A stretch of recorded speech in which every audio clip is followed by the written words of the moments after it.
This is a Ford Ranger SUV has been spotted testing in America, and people are hoping that maybe it'll come to the US. Let's look at this thing, Dane. All right. Get this ad out here. Whoa. All right, this is the Ford Ranger SUV. You like that, Dane? No, No? it's ugly. It's ugly? I think it is. It looks like a 4Runner a little bit. It does, yeah. And It's those are got ugly too. those same proportion. Yeah. Yeah. All right, so this is the Everest prototype, and it was spotted in Dillon, Colorado with testing equipment. Yeah, Dane, I used to do high altitude testing with Toyota in Colorado. Oh yeah. Yeah, they got a lot of you'll see a lot of OEMs out there testing stuff. Hmm. And this sometimes we'll see each other. You'll see each other and you'll know that it's like a test car. And I Yeah. told you the BMW guys were being bullies to our drivers one time. They were That's driving right. all close to them and driving all fast. And we were telling our drivers, like, don't you let those bullies bother you. You just keep driving the speed limit and don't pay them any attention. Funny, a BMW driver driving aggressively. I never heard of such a thing. Yeah, these are test drivers too. Yeah. All right. So yeah, they 'cause that's where Pikes Peak is at. Yep. So yeah, we go high altitude testing and we go up and down Pikes Peak. Hmm. But yeah, let's look at this article by Car Scoops. Link will be in the description. Some SUVs are born from trucks, but not all of them find their way to every market. And this is the Ford Everest, which is a rugged ladder on frame SUV based on the Global Ranger. They've been selling this for years in the Asia Pacific region, including Australia. Never officially made it to the US. You know what? I think, Dane, I think they will bring this to the US because it'll be no reason for them to test it in the US if Hmm. they're already selling this thing in other markets. Yeah, it might just What be do you think? easier for them to test it here versus in Europe. Yeah, but they But already when we used to test a Toyota, like they wouldn't test every single vehicle that will come out. mhm. Like they would test things that were maybe had a new engine that was going in them or a new body. So it'll be some reason to test it. Like they don't test every single vehicle because Mhm. stuff has already been out for a while. It's already been performing well in a specific market. There's no reason to test it again. Mhm. This testing is very, very expensive. So that is my clue. My thought is that Ford will bring this to the US Mhm. because that's no reason to waste money testing it over here if they're not going to bring it over here. This Everest in question carried manufacturer plates just like other vehicles on the same lot, a common sight in Colorado where automakers test prototypes. Inside a laptop docking station and additional equipment provided another clue that this wasn't just a privately imported curiosity, but part of a development program. Exactly. You know what I bet they do at Car Scoops? They probably have, like TMZ, they have sources in the police department that'll give them information and then they pay the sources. They probably know people that are working at these hotels and they say, look, if you ever see vehicles like this, give us a call and take some pictures. We'll give you some money. Mhm. I think that's probably what happened. Maybe, yeah. Look at that. Somebody got some pictures, caught Nice. you in 4K. Dang. Well, yes. Oh, they got all up close in there. Yeah, they really did. I'm This surprised looks it's like the not. window's open.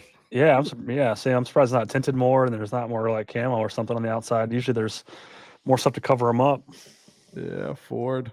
You got caught slipping. They make it in Thailand too. Look at that. So yeah, they already make this car and they already sell this car in other markets. They sell it in Australia too. Look at Mhm. that. Oh, yeah, I think they're definitely bringing this to the US. This is a fitting rival to the Forerunner. Yep. All right. Let's look in the comments, see what the comments have to say. I wonder if they think it's ugly like you. Probably This not. guy says, why does it have to be so ugly? Looks like a cheaper Maverick. Dane, did you write that? I think Dane wrote That was not me. that. This guy says, make it an EV. Nobody wants to make that an EV. No, nobody wants that. This guy says, might be a good Forerunner competitor. Yeah, I Yep. think so. I think Yep. so. This guy says, I prefer the Everest because the Bronco comes with the anti-Jeep outdoors bro image that I don't want. Oh, Yep. There you go. Dane, do you like the bro image? The Jeep No, bro image? You said you wanted a Bronco before. I would like a Bronco Raptor. The Bronco Raptor. Actually, the regular Bronco is kind of decent too. They're all right, but I don't know necessarily think it's an anti-Jeep thing. But I do not like Jeeps, so I don't want to be associated with those. Yeah. Yeah, I'm not a big fan of going off road.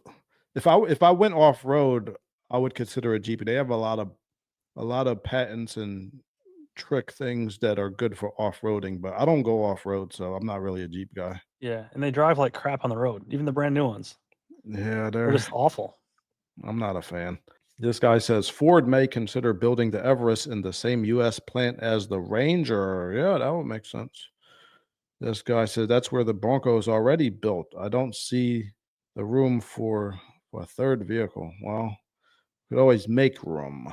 This is the Ford Ranger SUV. It may be coming to the US very soon. I think it will be coming. What do you guys think in the comments? Would you buy this vehicle, or do you think that it is unattractive, like Dane said? All right, well, we're going to leave it right there. Dane has some deer to go hunt. Are you hunting today, Dane? Maybe it's like 85 degrees and really windy, so I don't know. It's going to be a last minute game time decision. But So it's until not then, I'm good gonna. to. So the wind you think will get in the way of the rounds? Yeah, no, there's just not much daylight activity when you're hunting deer when it's like this hot and this windy. So they'll wait for it to Deer, cool off at night, wait for the wind to die down. It's hard for them. They use their nose a lot when deer they're don't like the wind. not heavy wind. Oh, They like a good breeze. Like I said, they use their nose a lot to travel. Their eyes aren't the best, but their nose is superb. And okay. if it's super, super windy, super gusty, it's kind of like having, a blindfold on over our eyes, right? They're not able to sense what's going on around their surroundings quite as well. So tend to Hmm. just lay low and kind of hang out, and you just don't get as much movement.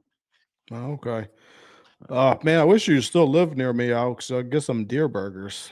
Heck yeah. Yeah.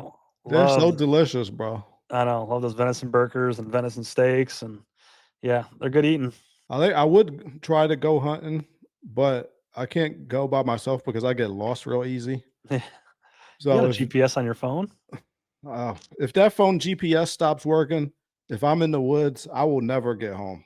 Like Yeah, I you're could be a lost. mile away from home and I'll never find it. I'll be like, you know what? Forget it. I'm just gonna live in the woods now. I can't find my way home. I'll be living in the woods like for 10 years, and people be like, Mike, you were a mile away from your house. You couldn't find it.